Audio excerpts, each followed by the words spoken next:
You've probably seen it online. A lot of people are bringing gradients and noisy backgrounds into their design work, and it actually is able to help you sell your work a lot quicker because it's on trend. It's also very modern looking in this day and age in graphic design. So a lot of people are bringing that into their product work, into their branding work, and I want to show you how to do that today in Figma. So let's move over to the computer. All right, so on screen what we have right now is a 1920 by 1080 frame, and I have just a mark living in the middle of it, and we could just perhaps say that I'm trying to sell this to a client, but I want to add some depth to it by adding a nice background to give them a good idea of the branded sense that I'm trying to portray here. So first things first, we have to make sure that this background is dark. Right now I have it at 00000, so it's just basically black, but it doesn't have to be just black. It could be like a dark purple, maybe a dark navy, maybe a dark maroon, totally up to you. Just make sure it is close to black. I'm gonna go ahead with a dark navy for now. I'm gonna leave it like that. And then next thing we need to do is whatever elements we have living there, we want to go ahead and lock that up because we're going to be playing with the background. We don't want it to be interfering with what we're doing here. So I'm going to lock that up. And then the next thing I'm going to do is go ahead and start bringing in some shapes. Now, it could be any shape altogether. So if you go up to the top here and you bring out maybe an ellipse, it could be maybe an oval. And you can go ahead and apply some color to that too. I'm going to make this one maybe a nice cyan or cyan. I'm not quite sure what you would call it.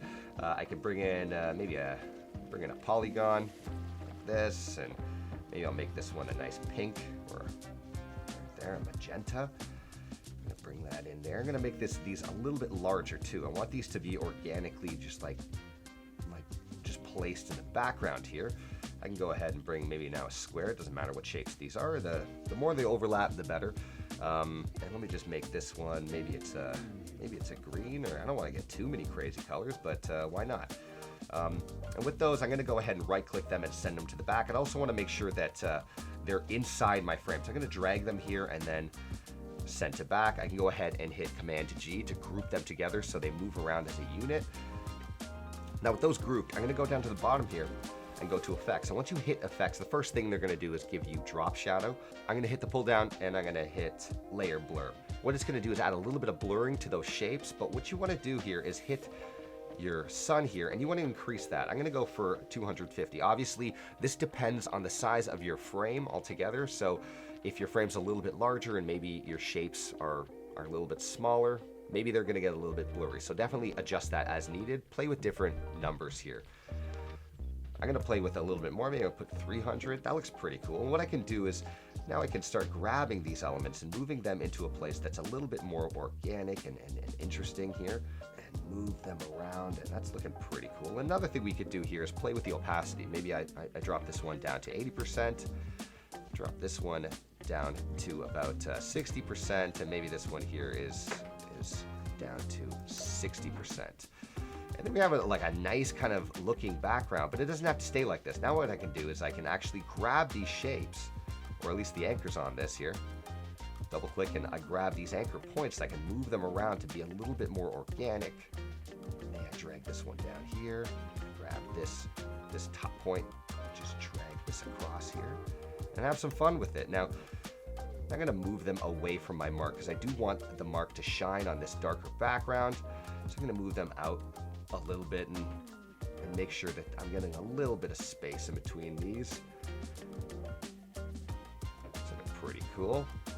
And here's where the magic starts to happen. So a lot of people are wondering how they get the noise in there, and I've heard a lot of people saying, well, it's a plugin in Figma that you could get and generate this noisy effect. But what you could do is create your own noise. I want to show you how to do that in Photoshop as well. So I'm going to provide my noisy graphic in the class description with a link, so go ahead and grab mine and you can use mine. But what I'm going to do here is I have just a basic art board at 1920 by 1080.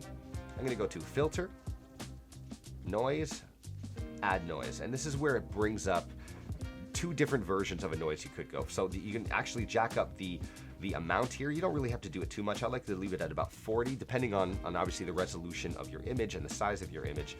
I like to keep it uniform, and here's where you might want to make your own decisions here. You can make it monochromatic, which makes it just basically black and white, or you can keep it with the nice dusty look to it that has a little bit of color. I'm going to put monochromatic and hit OK.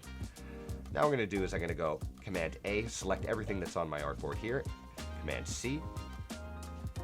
I'm going to go back to Figma, and Command V. Bring that in. I'm going to drag it over, make sure it is inside my frame. I'm going to drop that behind my logo. I'm going to go to my side panel under Layer, and I'm going to drag this down to Color Burn. And there's where you see that nice kind of grainy look come to life here.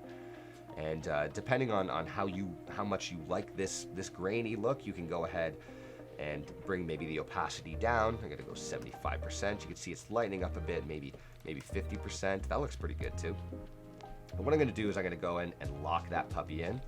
And then I'm going to continue to just play around with my colors here. So depending on what I'm trying to do, maybe I want to go and increase my blur to about 400. You can see that there's a lot of cool stuff we can do here.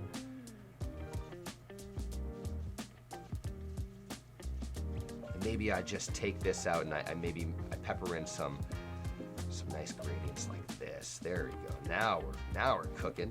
I'm going to adjust all my colors here within my group, because now I'm very confident in the way that this grain is kind of looking, and I'm going to make it a very purpley kind of blue. And there you have it.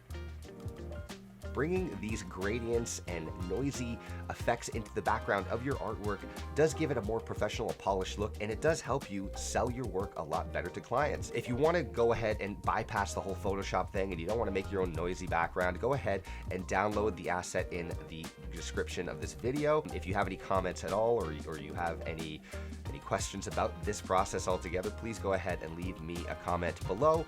And that's it, everybody. Thank you so much for watching. All the best, and keep creating. Bye, all.